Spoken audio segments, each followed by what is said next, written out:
श्री राजेश गुप्ता जी। माननीय अध्यक्ष जी, आपका धन्यवाद। आपने एक बहुत गंभीर विषय पर बोलने का मौका दिया।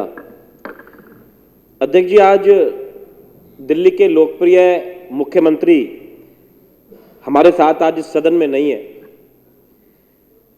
और उसका सबसे बड़ा कारण है जो मुख्यमंत्री जी ने दिल्ली के लोगों की शिक्षा, चिकित्सा और सुरक्षा पे जो काम करे, उन्हीं चीजों से घबराकर आज केंद्र की सरकार ने माननीय मुख्यमंत्री जी को जेल के पीछे भेजा। आज विषय जो आदरणीय राजेंद्र पाल गौतम जी ने उठाया वो स्पेसिफिकली चिकित्सा के बारे में है। पूरे भारत के अंदर दिल्ली ही एकमात्र ऐसा राज्य है जो अपने बजट का 13%, मैं इस साल के ऊपर बता रहा हूं, सिर्फ हेल्थ के ऊपर खर्च करता है।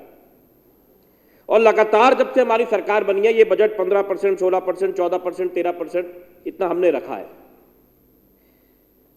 जब माननीय आतिश जी ने ये बजट पेश किया तो उन्होंने बताया था कि राम राज्य की परिकल्पना में जो दूसरा सबसे बड़ा सिद्धांत था या है वो ये है कि राज्य में कोई भी बीमार ना रहे। आम भाषा में भी जब हम लोग बात करते हैं तो कहते हैं कि पहला सुख निरोगी काया।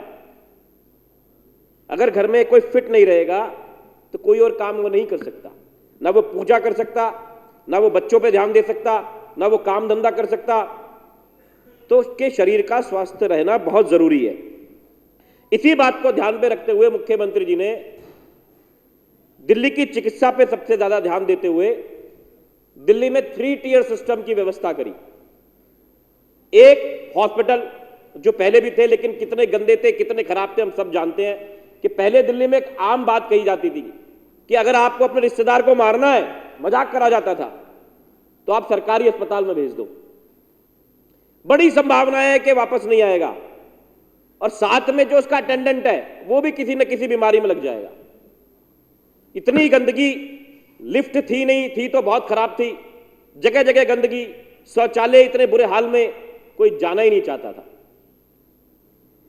लेकिन माननीय मुख्यमंत्री जी ने जो व्यवस्था बनाई, उनके साथ में सत्येंद्र जैन जी जो उस वक्त के स्वास्थ्य मंत्री थे, हमें भी सौभाग्य प्राप्त हुआ उसमें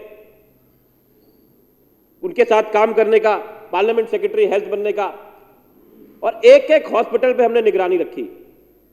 हमने हॉस्पिटल्स को अच्छा बनाया। दूसरे टियर में हमने पॉलीक्लिनिक्स को लिया, जिसमें हमने एक कोशिश करी कि हर आदमी को हॉस्पिटल जाने की जरूरत नहीं है, तो पॉलीक्लिनिक में जाके वो अपने टेस्ट करा ले। और उससे भी नीचे बनाया गया मोहल्ला क्लिनिक को, कि एक मोहल्ले में एक मोहल्ला क्लिनिक है, अगर कोई बुजुर्ग जाना चाहता है, कोई महिला जाना चाहती है, तो उसे पैदल जाके भी उस मोहल्ला क्लिनिक में जा सके, आने जाने का खर्चा भी बचे, टाइम भी बचे, और साथ में पोल्यूशन जैसी एक समस्या जो दिल्ली के पास होती है वो भी कम हो जाए। जब स्कूटर गाड़ी कम चलेगी, वो पैदल ही चली जाएगी, तो वो भी अच्छा होगा। इन्हीं बातों से घबरा के केंद्र की सरकार ने माननीय मुख्यमंत्री जी को तंग करने के लिए, दिल्ली की जनता को तंग करने के लिए उनको सलाखों के पीछे भेजा। आज वो मोहल्ला क्लिनिक जो एक छोटा सा एक मोहल्ला क्लिनिक होता, क्या है, छोटा सा एक मोहल्ला क्लिनिक ही तो है, लेकिन वो इतना बड़ा मॉडल बन गया कि उसी की वजह से पंजाब में भी सरकार आ गई। वो इतनी बड़ी चीज बन गई कि अमेरिका के राष्ट्रपति जब आए तो उनकी धर्मपत्नी ने कहा, भाई मैं तो मोहल्ला क्लिनिक देखूंगी। बताओ कितनी एक छोटी सी चीज थी, लेकिन उसका इंपैक्ट इतना बड़ा था देश में, दुनिया में, कि ऐसा क्या सिस्टम अरविंद केजरीवाल ने बनाया है जो दिल्ली की या देश की जनता को इतना फायदा दे रहा है। यूएन के महासचिव उसकी तारीफ कर रहे हैं। घबराकर केंद्र सरकार ने एलजी साहब के माध्यम से यह कहा कि सिस्टम को बदनाम करो, नहीं तो दिल्ली की जनता तो एक तरफ होती जा रही है। अभी 2 महीने पहले स्वास्थ्य मंत्री सौरभ जी बैठे हुए हैं, इन्होंने एक मीटिंग ली। उस मीटिंग पे हमको एक परफॉर्मा दिया और कहा कि जाके इसमें देखना है यार कि शौचालय साफ है नहीं है। बताइए कौन ध्यान देता था शौचालय के ऊपर, वो भी मंत्री, कोई मतलब ही नहीं था। और आपको बड़ी अच्छी बात बताता हूं, जब जाके मैंने या मेरे बाकी विधायकों ने वो जाके देखा तो हमारी उम्मीद से ज्यादा साफ थे वो। और मैंने सोचा कि क्योंकि मैं आया हूं तो इन्होंने पहले से साफ तो नहीं कर दिए, तो पब्लिक से पूछा, उसकी वीडियोज है मेरे पास में। तो जो लोग वहां पे थे, जो अटेंडेंट थे, उन्होंने कहा नहीं जी, ये बिल्कुल साफ सुथरे रहते हैं, बहुत अच्छे रहते हैं।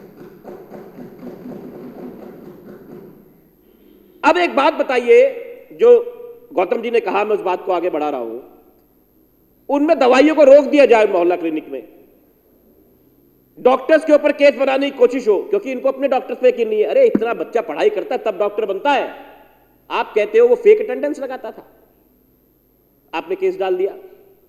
क्या इस देश के डॉक्टर पे भाजपा की सरकार को यकीन नहीं है, केंद्र की सरकार को? क्या वो धोखेबाज है डॉक्टर्स जो इतनी पढ़ाई लिखाई करके आए हैं? नहीं, उनके ऊपर केस करा, दवाइयां रोक दी गई, टेस्ट रोक दिए गए। अरे दीपचंद बंधु जैसे अस्पताल थे वजीरपुर विधानसभा में, जहां से मैं विधायक होकर आता हूं, सर कुछ भी नहीं था, एक सर्विस चालू नहीं थी।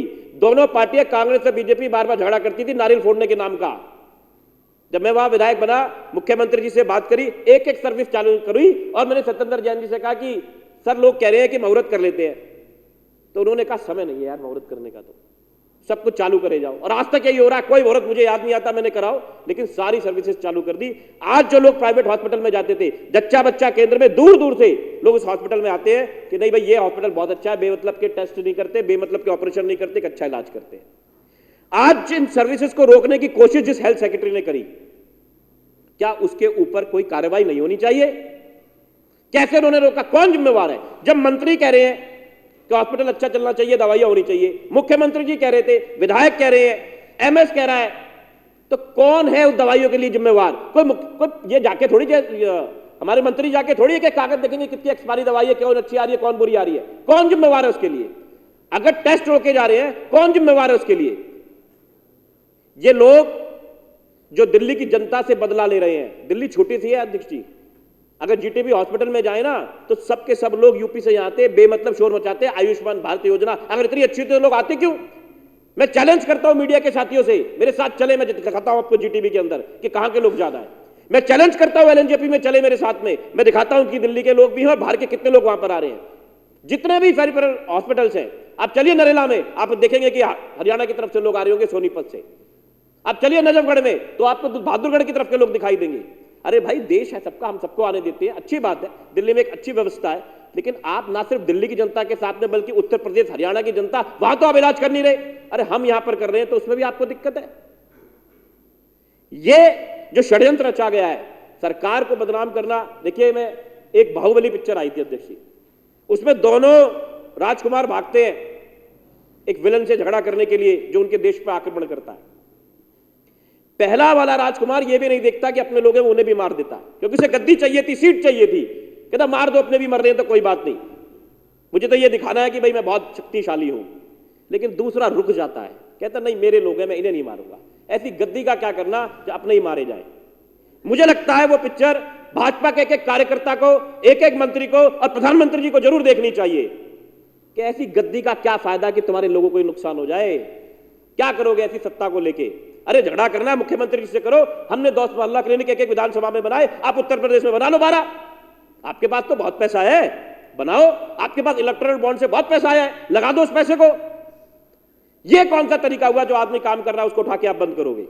तो मैं आपके माध्यम से आदरणीय राजेंद्र पाल गौतम जी ने जो बात रखी है कि हमारे अस्पतालों में, पॉलीक्लिनिक्स में और हमारे मोहल्ला क्लिनिक्स में जो सर्विसेज जो पूरी दुनिया में जानी जाती थी, उनको रोकने का षड्यंत्र जिसने भी करा है, जो भी अधिकारी उसके अंदर सम्मिलित हैं, उनके ऊपर सख्त से सख्त कार्रवाई करी जाए और इस विधानसभा को वो जरूर जवाब दें कि उनमें जो भी कमी है वो किसकी वजह से हुई, कौन उसका जिम्मेवार है। आपने मौका दिया, आपका बहुत बहुत धन्यवाद।